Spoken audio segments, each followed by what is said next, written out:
Comment de fait, il revient, Éric Revel est là. Bonjour Éric. Bonjour Patrick, bonjour Benjamin. Bonjour bonne rentrée à vous, bonne Merci reprise, beaucoup, comme à aussi. tous les auditeurs, toutes les auditrices aussi. La rentrée fiscale qui risque d'être douloureuse parce que la préparation du budget 2024 risque de se solder par de nouveaux prélèvements, de nouvelles taxes.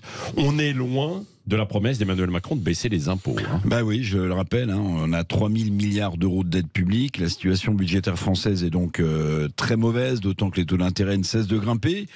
Bruno Le Maire annonce 10, 12, 15 milliards d'euros d'économies, mais ça ne suffira pas, Patrick, à redresser la barre d'un navire budgétaire français qui tangue dangereusement, alors qu'une nouvelle salve, n'oublions pas, après Fitch et Standard & Poor's, d'agences de notation, une nouvelle salve est attendue en septembre.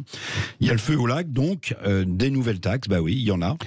Il y en aura, elles sont annoncées. Alors pour l'instant, on parle de taxer les sociétés d'autoroutes, on parle de taxer un peu plus les billets d'avion, de réduire les bonus automobiles pour ceux qui vont acheter une automobile, de faire la chasse aux arrêts maladie abusifs, mais ça ne suffira pas.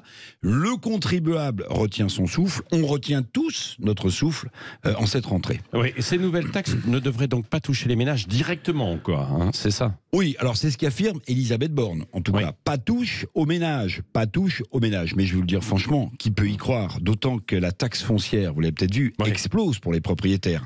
Que l'inflation payée par les Français remplit les caisses de l'État en TVA qu'on paye tous. J'ajoute que la baisse d'impôts pour les classes moyennes, vous vous en souvenez, annoncée par Emmanuel Macron en avril dernier à grand renfort de tambours et de trompettes, que cette baisse d'impôts sera mise en place au mieux à la fin du quinquennat. Qui peut y croire? Le MEDEF, qui tient pendant 2 jours à l'hippodrome de Longchamp, là, ses universités d'été, est très remonté. Ah bah oui, aujourd'hui l'organisation patronale, le MEDEF donc, et son nouveau président Patrick Martin tiennent ces fameuses réunions d'été. Il a appris, Patrick Martin, que la suppression de l'impôt de production qui grève la compétitivité des entreprises françaises, qu'elle ne sera finalement pas supprimée en 2024. Donc quand vous supprimez pas un impôt, en fait, vous en mettez un en place. Patrick Martin qui rappelle dans le Figaro ce matin que les entreprises françaises sont les plus taxées au monde, transition écologique à financer, dette publique abyssale à financer, les entreprises, les ménages, pour tout ça, la note risque d'être très salée. Une fois de plus, et comme toujours, on va payer. Les vacances, Patrick, et le quoi qu'il en coûte sont vraiment finis.